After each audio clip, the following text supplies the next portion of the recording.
Hey, this is the second video from my visit to the Auburn Cord Duesenberg Museum in Auburn, Indiana. Today what we're going to do is we're going to look at just the cords that are in the museum. Along the way, we're going to talk about the history of the cord as a car. This is the cord that was named after E.L. Cord himself.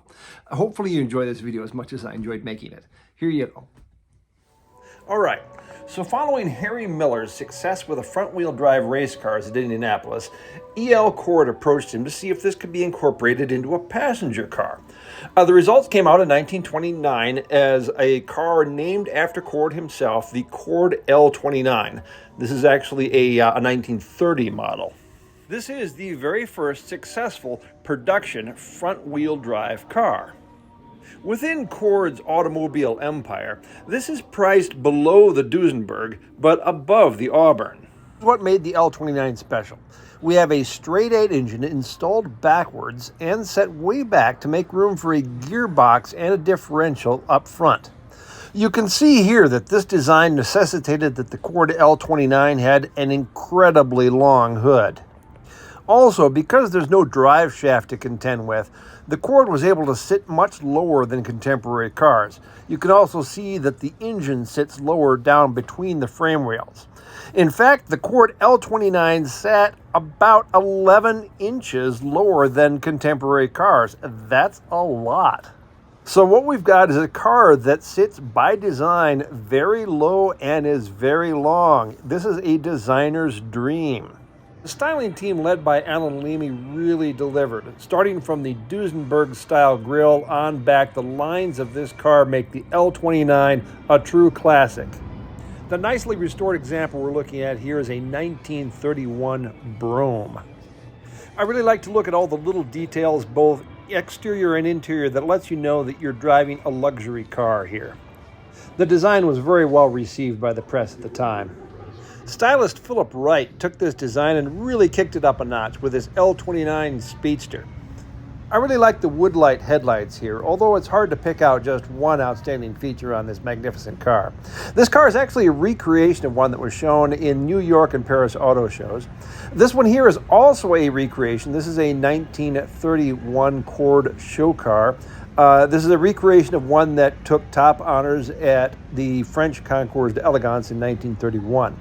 The fate of both of the original cars is unknown, so keep checking those abandoned barns. Believe it or not, there were some downsides to owning an L29. The 298 cubic inch straight-eight made 125 horsepower. Against a 2.5-ton car, that meant performance was not exactly neck-snapping. Also, remember how far back that straight-eight engine sat. That's behind the gearbox and the differential. This put the lion's share of the weight on the rear wheels, which is not exactly ideal for a front-wheel drive car. Performance has been described as squirrely. Couple that with a high price compared to competitive luxury cars, and the L29 ceased production in 1932. The car we're looking at here is a 1932 Cord Experimental. This may have been the direction they were looking at to replace the L29. This uses a front-wheel drive V12 engine. This is a unique car that was never produced. The V12 that's in there now makes 200 horsepower and sits at a 45-degree bank angle, allowing for a narrower hood. While experiments continued, it would be another 4 years before another Cord automobile was actually produced. The wait was well worth it when Cord released what has been called the most beautiful American car ever produced. This is a 1936 Cord 810. When the 810 debuted at Auto Show, people stood on the running boards of the competition just to get a glimpse of this car. Mechanically, the 810 moved to a V8 engine, which is much shorter than that straight-eight. Also, you can see that the gearbox moved in front of the front axle so that the whole engine moves forward. This solves the weight distribution problem. You can see the great deal of space there between the front of the car and that unique coffin-shaped grille. The car we're looking at here is one of the 100 first hand-built prototypes for the 1936 810. The Automobile Manufacturers Association only allowed production cars to be exhibited. This was defined as 100 units produced, so Cord rushed to hand-build the first 100 cars. The design is courtesy of the team led by Gordon Buehrig, the same man behind the Duesenberg J. He would later go on to design the 1956 Continental Mark II, and he invented the T-top. What we're looking at here is a 1937 Custom Berline. This had a longer wheelbase than a standard Cord and was meant to be chauffeur-driven. It came standard with a window divider and a telephone to talk to the chauffeur. Also in 1937, the name of the Cord 810 was changed to 812. You could also customize the Cord to your liking if you so chose. This one has been modified with dual side mounts instead of the usual spare tire in the trunk. Only 2 Cords ever received this factory dual side mount modification. Take a look at this absolutely perfect instrument panel layout with the engine turning on the dash. This looks more like an airplane than a car. Speaking of factory custom orders, here's one for Robert Stranahan, president and co-founder of Champion Sparkplug.